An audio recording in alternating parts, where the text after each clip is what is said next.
Javi Benitez at Bea Alonzo galit na galit nga ba kay Sue Ramirez at Dominic Roque sa kanilang trending video mayon na halikan sa isang bar.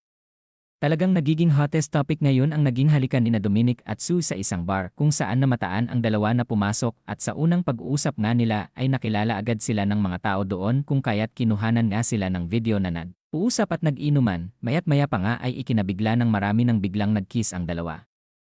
Sa dami nga ng nakukuha nilang negatibong komento ngayon sa mga netizens, ang katanungan nga ng marami ay kung nag-iisip pa ba si Sue Ramirez gayong may current boyfriend nga ito o baka naman daw ay hiwalay na din ang dalawa. Naging usap-usapan pa nga kung ano ang naging reaksyon ni Javi Benitez na boyfriend ni Sue Ramirez kung ano ang naging reaksyon ng binata sa pag-leak ng video na ito. Ang tanong ng marami ay kung nagalit nga ba ito sa kanyang nasaksihan.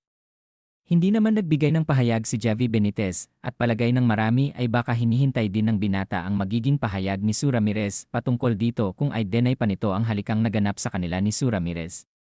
Napapabalita ding nagbigay ng komento dito si Bea Alonzo at palagay nga din ng marami ay matagal nang alam ito ni Bea at mayon lang din ito nag-leak na talagang ikinabigla din ng mga netizens.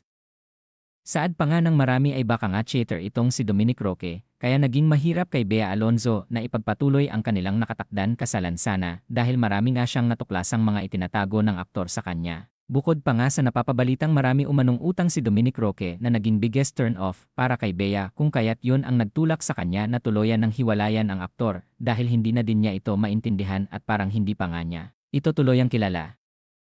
Ngayon nga ay hindi pa din matapos-tapos ang issue na ito ni Sue Ramirez at Dominic Roque at saad pa ng mga netizens ay talagang nag-enjoy talaga ang dalawa dito. Kailan nga kaya sila amin sa kanilang itinatagong relasyon ngayong masyado na nga silang napag-uusapan.